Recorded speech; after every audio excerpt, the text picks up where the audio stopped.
Bemorimizda chap tizza bo'g'imi bezi taqilib murojaat etib kelishdi. Shikoyatlari shundan iboratki, chap tizza bo'g'imida yurganlarida qitir-qitir ovoz chiqarib, bo'g'imlar nostabillik, o'zidan o'zi qayrilib ketish holatlari kuzatilgan. Bemorimiz 2 hafta oldin futbolda travma olganlar, bo'g'imga qon yig'ilgan, funksiya qilib qoni olingan, davolangan, yaxshi bo'ldi. Endi shu tizzalarida bukib yozganlarda qirtayotdi, bir narsa aqib o'tyapti, yo buksam qirtayotdi, baqib o'tyapti. MRT diagnostika qilganimizda medial minsk orqa shoxi uzilib, polniy razriv uzilib, bukib yozganda orqaga oldiga kirib chiqish holatlarini ko'rdik MRTda.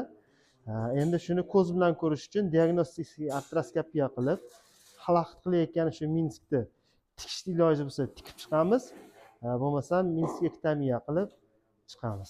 Zavrit deyiladi, yuqori zavritda skladka mana tortib turibdi, pastga qarab tortib turibdi. Katta ehtimol bilan shular ham og'riq bezi taqiladi. Mana bu oldingi butsman boylamimiz, mana ko'radigan bo'lsak, mana oldingi butsman boylami mana butun mana torsi baquvvat turibdi mana. Bemorimiz nima bo'lgan? Medial minsk mana bu uzilgan joyi mana. Ko'ryapsizlarmi? Baqa kelib qolgan, u orqada turardi o'zi bu orqada. Baqa oldiga qarab surilib qolgan. Xuddi mana anaqaga o'xshab, mana orqaga qarab, oldiga qarab surilib qolgan. O'zi buni joyi orqada mana. Oldiga qarab o'tib qolgan mana, orqada edi mana. Oldiga qarab o'tib qolgan mana o'zining joyi. Tushundingizmi, Bobirjon? Bu oldiga qarab surilib kelib qolgan mana. Mana ko'ryapsizlar? Minskni yarmi orqa shoxi uzilib, oldiga qarab kelib qolgan mana. Ko'ringlarmiz mana, bu yerda turibdi mana. Shuni nima qilish kerak? Shuning uchun pryamoy chap tomonni berasiz, tushasiz, chap tomonni qirqasiz. Chap tomondan qirqib. Hop, malades. Ana shu yerdan qirqing. Sложный razriv, buni tikib bo'lmaydi.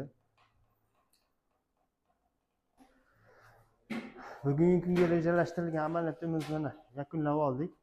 Bemorimiz diagnostik artroskopiya qilganimizda chap tizza bo'g'imi medial minski orqa shoxi ruchka leyka deydi. Uzilib oldiga o'tib qolganligini ko'rdik. Buni rezeksiya qildik. Bemorimizda tizza bo'g'imlaridagi shu qiynab kelayotgan muammolar, og'riqlar yo'qoldi. Yana kimda shunaqa muammolar, shunaqa tizza bo'g'idagi muammolar, og'riqlar kuzatilayotgan bo'lsa, qiynab yurgan bo'lsa, bizni klinikamizga murojaat etishlari mumkin. Klinikamiz nomi Shimolja ortoped klinikasi, manzil Farg'ona shahri, Tiniqsoy 2. Obunachilarimiz, o'zlaringni ehtiyot qilinglar, sog' bo'linglar, hech ham kasal bo'lmanglar. Rahmat.